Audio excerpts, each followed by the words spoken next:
नमस्कार। मेरे YouTube channel के एस एस्ट्रोविज़न पर आप सभी का स्वागत है। आज का हमारा एस्ट्रोलॉजी टॉपिक है शुक्र का वृश्चिक राशि में गोचर। अभी तो शुक्र लिब्रा साइन में, जो कि उनका खुद का साइन है, खुद की राशि है तुला राशि, उसमें गोचर कर रहे थे और आज ही इन्होंने वृश्चिक राशि में प्रवेश किया है। तो अब हम देखेंगे कि विभिन्न अलग अलग राशियों पर, अलग अलग राशि वाले जातकों के जीवन पर, उनके जीवन के विभिन्न पक्षों पर शुक्र के इस वृश्चिक राशि में गोचर का क्या प्रभाव पड़ने वाला है। तो इस कड़ी में हम सबसे पहले लेते हैं एरीज मेष राशि को, और इसमें हम सबसे पहले देखेंगे कि मेष राशि में मेष लग्न के जातकों के लिए जो शुक्र है प्लेनेट, वो किन किन घरों का उनको स्वामित्व प्राप्त है और किन किन घरों के स्वामी होकर के वो उनके किस भाव में जा रहे हैं। तो उसके आधार पे हम देखेंगे क्या रिजल्ट निकल करके आते हैं। तो मेष जो राशि के जातक हैं, शुक्र उनके वो टॉरस और तुला राशि के स्वामी हैं। तो उनके सेकंड और सातवें घर के लॉर्ड होकर के आठवें घर में ये अभी गोचर में चले गए हैं और यहाँ पर ये 4 जनवरी तक रहने वाले हैं। तो और इस आठवें घर में आठवीं राशि वृश्चिक राशि में जो ऑलरेडी केतु, सूर्य और बुध पहले से ही विराजमान है। तो अब ये 4 ग्रह हो गए यहाँ पर आठवें घर में। और ये जो आठवां घर होता है कुंडली का आठवां घर और आठवीं राशि, ये सर्टन इवेंट्स को इंडिकेट करते हैं। आठवां घर डेथ को इंडिकेट करता है, आपकी एज को इंडिकेट करता है कि आप कितने वर्ष तक जिएंगे, उसका विचार इस घर से किया जाता है। इस घर से, इस घर के लॉर्ड से, इस घर में बैठे हुए प्लैनेट से, इन सब से आयु का विचार करते हैं। तो यहाँ पर क्या है, ये सारे प्लैनेट्स, 4 प्लैनेट आकर के बैठ गए। तो यहाँ पर शुक्र जो है वो अपना क्या बहुत अच्छा फल नहीं दे पाएंगे, क्योंकि सेकंड हाउस और 7th हाउस मारक घर होते हैं मेष राशि के जातकों के लिए। तो एक तरफ ये धन और दूसरी तरफ रिलेशनशिप। 7वां घर जो होता है, सेकंड हाउस, तो होता है धन का और आपकी इमीडिएट फैमिली का, आपके जो है लोअर फेस का, नेक का, चीक्स का, आईज, आपके स्पीकिंग पावर का, आइज का, इनका भाव होता है दूसरा घर जो होता है। और किसी भी तरीके से प्राप्त होने वाले धन का भी कारक जो घर होता है वो ये सेकेंड हाउस होता है। और 7वां घर जो होता है वो होता है रिलेशनशिप का हाउस और किसी भी तरीके की पार्टनरशिप का हाउस, एग्रीमेंट्स का हाउस। तो इस घर का सेकेंड हाउस धन भाव और 7वें घर का लॉर्ड होकर के जब ये 8वें घर में जाएगा, तो एक तो ये अनफेवरेबल साइन होने के कारण धन की स्थिति को खराब करेगा, दूसरा रिलेशनशिप से संबंधित प्रॉब्लम देगा। अब ये 7वां घर शादी वैवाहिक संबंधों का भी घर होता है। तो जब उसका लॉर्ड नेगेटिव साइन में जाएगा तो वैवाहिक संबंधों में भी, हस्बैंड वाइफ के बीच के संबंधों में भी ये प्रॉब्लम्स क्रिएट करेगा। इस समय पर, किस समय पर, अभी आज से लेकर के, आज 11 दिसंबर से लेकर के 4 जनवरी तक। उसके बाद में शुक्र राशि परिवर्तन कर लेगा। और यहाँ पे अभी सूर्य देव भी विराजमान है, सूर्य भी राशि परिवर्तन करने वाले हैं 15 दिसंबर को। और 15 दिसंबर को सूर्य जो है धनु राशि में चले जाएंगे, और जैसे ही धनु राशि में जाएंगे ये सभी शुभ कार्य जो है वर्जित कर देंगे इस समय पर। क्यों? क्योंकि सूर्य क्या होता है, सूर्य को एक क्रूर प्लेनेट माना गया है, आग का गोला है, क्रूर, एक बहुत क्या, एक फायर एनर्जी इनका एलिमेंट है और बहुत ईगो से भरा हुआ प्लेनेट माना जाता है सूर्य को।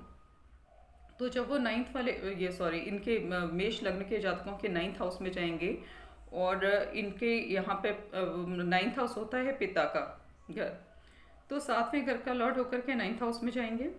और धन भाव का, तो भाग्य भाव तो वैसे अच्छा होता है, और भाग्य भाव में धनु राशि में सूर्य का जाना भी अच्छा होता है। लेकिन प्रॉब्लम कहाँ पर आ रही है कि एक तरफ 10वें घर में शनि विराजमान है और दूसरी तरफ जो है ये केतु, 2 मेलेफिक प्लैनेट हो गया, उनके बीच में सूर्य देव।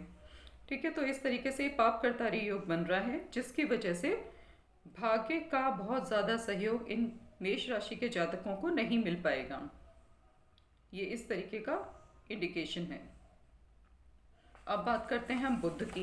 यहाँ पे 4 प्लैनेट बैठे हैं ना, तो बुध जो है इस स्कॉर्पियो साइन में रहने वाले हैं 17 तारीख तक, 17 दिसंबर तक। और उसके बाद में बुध भी अपना राशि परिवर्तन करके जो है धनु राशि में चले जाएंगे। तो बुध की जो लॉर्डशिप है वो है पराक्रम भाव की, तीसरे घर की और छठे घर की। तो तीसरे और छठे घर के लॉर्ड होकर के ये जब चले जाएंगे धनु राशि में, तो वहाँ पर इनके इनके स्थिति अभी से बेटर होगी, इनके रिजल्ट्स अभी से बेटर निकल करके आएंगे। अभी ये क्या दिखा रहे हैं, डेली रूटीन लाइफ में छठा घर जो होता है ना, वो तीसरा घर तो हो गया हमारा पराक्रम भाव, हमारे लाइफ में उत्साह, हमारे पराक्रम को इंडिकेट करता है, हमारे कम्युनिकेशन को इंडिकेट करता है। तो कम्युनिकेशन इस समय पे बहुत ज़्यादा जो है आपका इफेक्टिव नहीं रहेगा। और सबकॉन्शियस माइंड अपने मेंटल इंक्लिनेशन को भी इंडिकेट करता है थर्ड हाउस। तो आपका जो मेंटल इंक्लिनेशन है वो डार्क साइड में या हिडन चीज़ों की तरफ चला जाएगा। और जो छठा घर होता है ये हमारा होता है डेली रूटीन हाउस का, और लोन का विचार भी इस घर से करते हैं। इसके अलावा डिजीज़ेस का घर भी, बीमारियों का भी यही होता है, शत्रुओं का भी यही घर होता है, और करंट एम्प्लॉयमेंट का विचार भी इसी घर से किया जाता है। तो इसका लॉर्ड जब जाएगा आठवें घर में, वो भी अनफेवरेबल साइन में, तो ये इन सब चीज़ों से रिलेटेड प्रॉब्लम देगा। इसका ये रिजल्ट निकल करके आता है। और इस आठवें घर का जो लॉर्ड है वो खुद लॉस वाले स्थान में, मार्स जो है मीन राशि में, जल राशि में बैठा है लॉस वाले स्थान में, और वहाँ से ये 24 दिसंबर को अपनी स्वयं की राशि एरीज मेष राशि में आ जाएगा, लग्न में जो इनके स्थित है।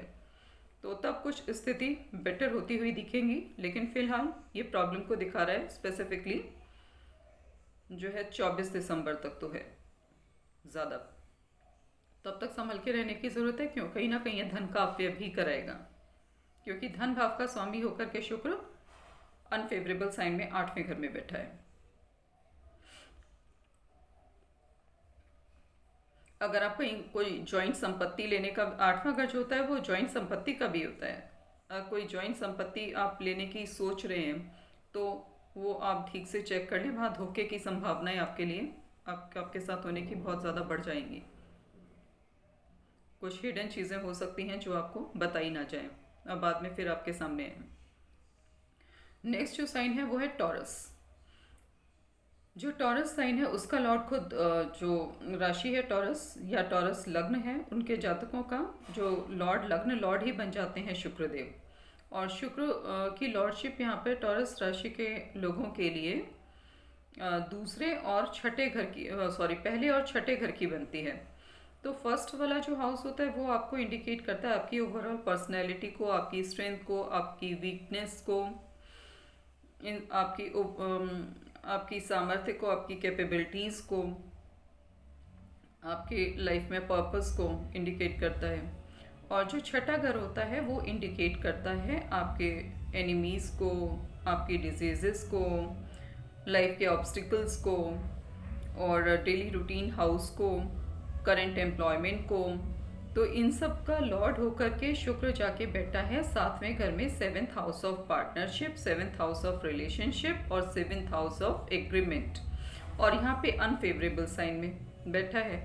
तो यहाँ पे आपको, और फर्स्ट हाउस इंडिकेट करता है आपको, और सातवां घर इंडिकेट करता है आपके अलावा जो दुनिया के सारे लोग हैं, ठीक है, जिनके साथ में आपका जो आपका सर्कल है, जिनके साथ आपका डेली का लेना देना बातचीत चलती है, जो आपके आसपास का समाज है उसके लोग, तो उन सब के से आपको बहुत ज़्यादा सहयोग नहीं मिलेगा। जैसा आप एक्सपेक्ट करेंगे वैसा सहयोग आपको नहीं मिलेगा इस समय, हो सकता है। और यहाँ पे साथ में शुक्र के साथ साथ बुध भी विराजमान है। बुध की लॉर्डशिप बनती है धन भाव की और पांचवें घर की। पांचवा घर जो होता है वो आपका ज्ञान का, एजुकेशन का घर भी होता है, और इसके अलावा आपके लव अफेयर का भी घर होता है, आपकी आर्टिस्टिक एबिलिटीज़ का भी घर होता है, और ये आपके हिडन और हर तरीके के अफेयर्स का भी घर होता है। और उसका लॉर्ड होकर के बुध जो है ये सातवें घर में वृश्चिक राशि में विराजमान है।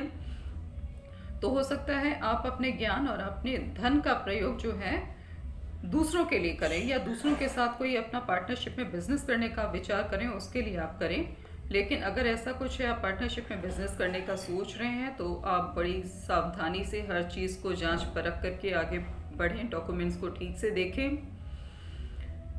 क्योंकि ये 8वीं राशि में जो बुध और शुक्र का प्लेसमेंट फेवरेबल नहीं है। शुक्र लग्न लॉर्ड हैं और बुध जो है धन भाव के और ज्ञान भाव के लॉर्ड हैं। हो सकता है आपसे कुछ चीज़ें छिपी हुई हिडन रहें जो बाद में आपको दिक्कत कर जाए, इसीलिए बहुत संभल कर रहने की ज़रूरत है। और 7वें घर से जो 5वां घर पड़ता है वो पड़ता है 11th हाउस, और वहाँ पे मार्स का प्लेसमेंट है। तो मार्स भी इस में बहुत ज़्यादा फेवरेबल नहीं है, वो जीवन में उत्साह को नहीं दिखाता है। और ये डिज़ायर्स का घर पड़ता है 7वें घर से, तो वो डिज़ायर्स के फुलफिलमेंट को बहुत अच्छा होता हुआ नहीं दिखा रहा है, क्योंकि मार्स का प्लेसमेंट यहाँ बहुत फेवरेबल प्लेसमेंट नहीं है। ये वाटर साइन में है और मार्स का एलिमेंट फायर होता है, इस वजह से।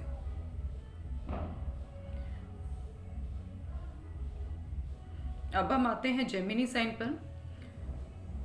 जेमिनी राशि के जातकों के लिए जो शुक्र की लॉर्डशिप बनती है वो बनती है लॉस वाले स्थान की 12th हाउस की और 5th हाउस की। 5th हाउस मैंने भी एक्सप्लेन किया किन किन चीज़ों का होता है, और 12th हाउस होता है स्पिरिचुअलिटी का, आइसोलेटेड प्लेसेस का, मेंटल असाइलम का, जेल का, सबकॉन्शियस माइंड का, फॉरेन लैंड का, इन सब चीज़ों का। तो इन सब चीज़ों का लॉर्ड हो करके शुक्र जो है छठे घर में जो डेली रूटीन का हाउस होता है, डेली रूटीन लाइफ का हाउस होता है, करंट एम्प्लॉयमेंट का हाउस होता है, यहाँ पर बैठे हैं। और किस किस के साथ युति बना के, कंजंक्शन बना के बैठे हैं? पराक्रम भाव के लॉर्ड सूर्य के साथ,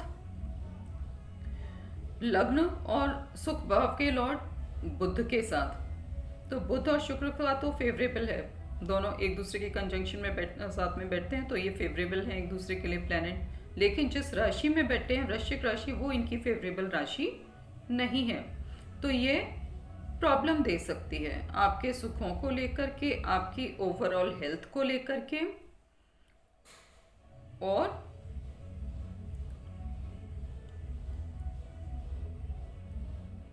यहाँ पर साथ में मरकरी की लॉर्डशिप मैंने भी एक्सप्लेन कर दिया, और वीनस की भी हो गई। वीनस सेकंड और इसका आपके ज्ञान भाव का भी लॉर्ड है, 5वें घर का, एजुकेशन हाउस का, आपके लव अफेयर्स का, इन सब चीज़ों का भी लॉर्ड है। तो ये कहीं ना कहीं इन सब चीज़ों से रिलेटेड ये दिक्कतें देगा, ये इसका एक इंडिकेशन है। तो थोड़ा संभल कर आप यहाँ रहें, कहीं किसी कोर्ट कचहरी आदि के संपत्ति से रिलेटेड किसी विवाद में ना फंसें, इन सब चीज़ों का आप ध्यान रखें। इसके बाद अब हम आते हैं कैंसर साइन पर। कैंसर जो लग्न या फिर कैंसर चंद्र राशि। तो यहाँ पर जो शुक्र की लॉर्डशिप बनती है वो बनती है आपकी 11th हाउस और चौथे घर की। 11th हाउस जो होता है वो गेन्स का हाउस, लाभ स्थान इसको मानते हैं एस्ट्रोलॉजी में। इससे इनकम का, आपके सोशल नेटवर्किंग का, आपके फ्रेंड्स का, आपके बड़े भाई का विचार किया जाता है। और इसको हाउस ऑफ डिज़ायर्स भी कहते हैं, बिकॉज ये क्योंकि 7वें घर से इसका ये 5वें नंबर पे पड़ता है अगर हम काउंट करते हैं तो। फिर यहाँ पर क्या होगा, शुक्र जो है ये 11th हाउस के लॉर्ड होकर के कहाँ बैठे हैं, अपने से 7वें स्थान पर बैठे हैं वृश्चिक राशि में, जो फेवरेबल नहीं है। तो ये किसी तरीके से इनकम से रिलेटेड कुछ प्रॉब्लम कुछ ये शो कर रहा है, तो इसका आप ध्यान रखें। दूसरा, आपका जो सुख भाव है उसका लॉर्ड भी है शुक्र, और उसका लॉर्ड होकर के वो वृश्चिक राशि में गए हैं, बैठे हैं, तो सुख का त्याग दिखा रहा है। तो इसका एक मतलब ये भी हो सकता है कि अगर हम नेगेटिव साइड में देखें तो इनकम और सुखों का अपव्यय, लेकिन ये तो नेगेटिव साइड में। अगर हम पॉजिटिव साइड में देखें तो हो सकता है ना, क्योंकि कुछ पाने के लिए हमें कुछ खोना भी पड़ता है, कि हम अपनी इनकम और अपने सुखों का त्याग करें। किसके लिए? ज्ञान प्राप्ति के लिए, क्योंकि 5वां घर ज्ञान का भी है, नॉलेज का भी है। और यहाँ पर 8वीं राशि एक मिस्टीरियस उसको नॉलेज को, मिस्टीरियस चीज़ों को इंडिकेट करती है और सडन चीज़ों को इंडिकेट करती है। हो सकता है सडनली आपका इंक्लिनेशन इन सब साइड में हो जाए, जैसे एस्ट्रोलॉजी हो गया, तंत्र विद्या हो गई, या किसी तरीके की कोई साधनाएं हो गई। तो अगर आपका इस साइड इंटरेस्ट है तो उसमें ये जो है आपको कंट्रीब्यूट करेगा पॉजिटिवली। और इसके अलावा जो दूसरे एस्पेक्ट जो हैं उनसे रिलेटेड लेकिन ये प्रॉब्लम देगा, जैसे बड़े भाई को कष्ट दे सकता है ये। बड़े भाई की भी का भी 7th हाउस पड़ेगा ना, बड़े भाई का घर होता है 11th हाउस, तो उससे 7वां पड़ रहा है, तो 7वां घर बड़े भाई के लिए किसका हो जाएगा, पार्टनरशिप का, रिलेशनशिप का, तो उनके लिए इन सबसे रिलेटेड वो प्रॉब्लम्स दे सकता है। और इन नेटिव के लिए इनकम से रिलेटेड कुछ इश्यूज और सुख से रिलेटेड कुछ इश्यूज दे सकता है, प्रॉब्लम्स। लेकिन इनकी स्थिति जो है, ये इसका लॉर्ड जो है 5वें घर का लॉर्ड मंगल, वो अभी भाग्य भाव में मीन राशि में बैठा है, मार्स। और ये 4 दिन बाद अपना 24 दिसंबर, और ये कुछ दिन बाद 24 दिसंबर को अपना राशि परिवर्तन करने वाले हैं और अपनी खुद की राशि एरीज में आ जाएंगे मंगल। तो मार्च जब एरीज साइन में आ जाएगा तब फिर क्या होगा, स्थिति इनकी बेटर हो जाएगी और इनको लाइफ से जो भी अलग अलग एस्पेक्ट हमने बताए उससे रिलेटेड इनको पॉजिटिव आउटकम मिलने लगेंगे परेशानियों के बावजूद। क्यों? क्योंकि लॉर्ड इनका पॉजिटिव साइन में अपने चला जाएगा कर्म स्थान पर। और यहाँ पे बुध की जो लॉर्डशिप है, जो साथ में 4 घर प्लैनेट्स बैठे हुए हैं 8वीं राशि में। एक तो जुपिटर हो गया, तो जुपिटर नहीं, सॉरी, मरकरी हो गया। मरकरी की लॉर्डशिप है ये 12वें घर की और पराक्रम भाव की। तो इन सब चीज़ों से, और 12वां घर जो मैंने पहले भी एक्सप्लेन किया था, ये स्पिरिचुअलिटी का भी होता है, तो उस चीज़ में तो ये कंट्रीब्यूट करेगा। अगर आप विदेश में जाने से संबंधित कुछ विचार कर रहे हैं तो उसमें वहाँ पर ये प्रॉब्लम क्रिएट कर देगा, क्योंकि वृश्चिक राशि फेवरेबल राशि नहीं है, ये मिस्टीरियस चीज़ों में कंट्रीब्यूट करेगी। आप कोई डिटेक्टिव एजेंसी खोल रहे हैं, इस तरीके का कुछ काम करने की सोच रहे हैं, वहाँ पर ये कंट्रीब्यूट कर देगा। लेकिन स्पेकुलेशन एक्टिविटीज़ में सपोर्ट करेगा ये यहाँ पर, जैसे स्टॉक, ये शेयर ट्रेडिंग, इन सब चीज़ों में कंट्रीब्यूट करेगा ये, जो अनप्रेडिक्टेबल होती हैं, सडन होती हैं, उनमें। फिर हम आते हैं लियो साइन पर। लियो राशि के जातकों के लिए जो वीनस की जो लॉर्डशिप है वो बनती है 10th हाउस की और 3rd हाउस की। और 10th और 3rd हाउस के ये लॉर्ड होकर के 4थे घर में बैठे हैं और यहाँ पे बैठ कर के अगेन वो 10th हाउस को देख रहे हैं, वीनस। तो 10th हाउस जो होता है हमारा कर्म भाव होता है, हमारे फेम का भाव होता है, और हमारे आजीविका को शो करता है ये। तो इसका लॉर्ड होकर के ये 4थे घर में सुख भाव में भूमि, भवन, वाहन, मातृभाव में बैठा है, माँ के घर में शुक्र। और साथ में किसके बैठा है, इनकम हाउस के लॉर्ड के साथ में। इनकम हाउस का लॉर्ड कौन बनता है, बुध। 11वें घर में 3 जेमिनी साइन है, तो उसके लॉर्ड बुध हुए, तो बुध के साथ में बैठे हैं, तो ये तो बड़ा अच्छी चीज़ हो गई। लेकिन जिस राशि में बैठे हैं वो राशि नेगेटिव है, तो इसीलिए नेगेटिव रिजल्ट की तरफ ये इंडिकेशन दे रही है ओवरऑल। दूसरा, सूर्य का जो लॉर्डशिप बन रही है वो बन रही है लग्न की। लग्न का लॉर्ड बैठा हुआ है वृश्चिक राशि में। तो यहाँ पे ये बहुत इमोशंस को दिखा रहा है, अपने भूमि, भवन, वाहन या मातृभाव है ये, उसको सब चीज़ों को लेकर के सूर्य। फिर नेक्स्ट हम बात करते हैं केतु। केतु के लिए फेवरेबल साइन होता है वृश्चिक राशि। और राहु केतु जो होता है वो बैलेंसिंग एनर्जीज होती हैं। राहु कर्म भाव में बैठा है तो वो वहाँ अच्छा फल देंगे, और केतु या मातृभाव में यहाँ के लिए ठीक ठाक फल दे देंगे।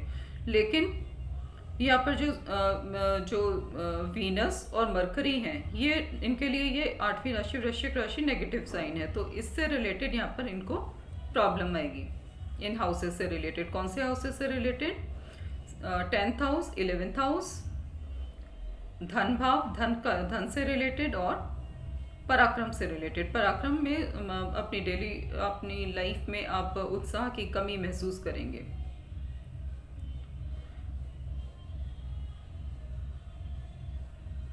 अब नेक्स्ट हम आते हैं वर्गो साइन पर। वर्गो जो कन्या राशि है, कन्या राशि के जातकों के लिए शुक्र की जो लॉर्डशिप बनती है वो बनती है 9th हाउस की और धन भाव की, भाग्य भाव और धन भाव। 9th हाउस जो होता है उसे धर्म भाव भी कहते हैं भाग्य भाव के साथ में, और जो 2nd हाउस होता है वो आपका होता है वेल्थ हाउस। तो इसका लॉर्ड हो करके वीनस जो है वो पराक्रम भाव में बैठ गए हैं। तो इसका मतलब सीधे सीधे ये है कि आपका भाग्य और आपका धन से संबंधित चीज़ें, वो सब प्राप्त करने के लिए आपको मेहनत करनी पड़ेगी। और जो आप मेहनत करेंगे, वृश्चिक राशि है ना, तो ये हिडन तरीके से जो काम करेंगे उसमें आपको सफलता मिलेगी, और जो खोल करके खुलेआम जो भी करेंगे सबको शो करते हुए, उसमें हो सकता है वो चीज़ आपके प्रयास सफलता को की तरफ आपको ना ले जाए। क्यों? क्योंकि वीनस के लिए ये फेवरेबल साइन नहीं होता, और ये साइन हिडन चीज़ों की तरफ इंडिकेट करता है। तो यानी कि उस राशि के अनुरूप आपका व्यवहार होगा, वैसे ही आप तरीके अप्लाई करेंगे अपने काम को करने में, तो आपका काम सही से होगा, अदरवाइज दिक्कतों का सामना आपको करना पड़ेगा। और यहाँ पर साथ में जो है सूर्य भी बैठे हैं, केतु भी बैठे हैं, बुध भी बैठे हैं। तो बुध तो शुक्र के लिए जो है पॉजिटिवली उनको सपोर्ट करेंगे शुक्र को, लेकिन केतु और सूर्य का पॉजिटिव सपोर्ट शुक्र को नहीं मिल पाएगा। सूर्य की लॉर्डशिप है 12th हाउस की, जो कि लॉस का घर माना जाता है, एक्सपेंडिचर का घर माना जाता है। ठीक है, तो यानी कि आप के जो प्रयास हैं, हो सकता है इन दिनों आपका स्पिरिचुअलिटी इन सबसे, या फॉरेन कहीं जाने का आपका कुछ हो, क्योंकि 3rd हाउस यात्रा का भी घर होता है। उन चीज़ों से रिलेटेड आप प्रयास करें, लेकिन उन प्रयासों में भी आपको दिक्कतों का सामना तो करना पड़ेगा। लेकिन और आप इस समय बड़े जो है इन चीज़ों से रिलेटेड आपके अंदर बड़े इमोशंस होंगे इस समय पर। केतु इस साइन में एक्सल्टेड होते हैं, तो केतु पराक्रम में वृद्धि करेंगे, इसमें कोई शक नहीं है, और सूर्य भी पराक्रम में वृद्धि करेंगे। 8वीं राशि जो होती है ये बड़ी इंटेंस साइन माना जाता है, और इस समय ना आप अपने समस्याओं की जड़ तक पहुंचने में सफल रहेंगे, क्योंकि वाटर साइन में पेनिट्रेट करने की जो इंसान को वो कैपेबिलिटी दे देते हैं। और सूर्य अभी 15 दिसंबर को राशि परिवर्तन करके जो है चौथे सुख भाव में जाने वाले हैं, भूमि भवन वाहन के घर में। लेकिन यहाँ पर पाप करतारी योग में होंगे वो, क्योंकि एक तरफ जो मेलेफिक प्लेनेट है केतु, तो दूसरी तरफ है शनि। तो आपके घरेलू सुखों में या भूमि भवन वाहन से संबंधित सुखों में थोड़ा ये किसी तरीके की कमी या कष्ट को शो कर रहे हैं। तो ये था मेरा आज का प्रेडिक्शन इन 6 राशियों के लिए। इसके अलावा आप लोगों के कोई कमेंट्स हों, या आप पर्सनल अपना कंसल्टेशन करना चाहते हैं, तो आप मेरे को कांटेक्ट कर सकते हैं। कमेंट बॉक्स में आप अपने कमेंट्स डाल सकते हैं, मैं कोशिश करूँगी रिप्लाई करने की और सेपरेट वीडियोस बनाने की। थैंक यू, धन्यवाद।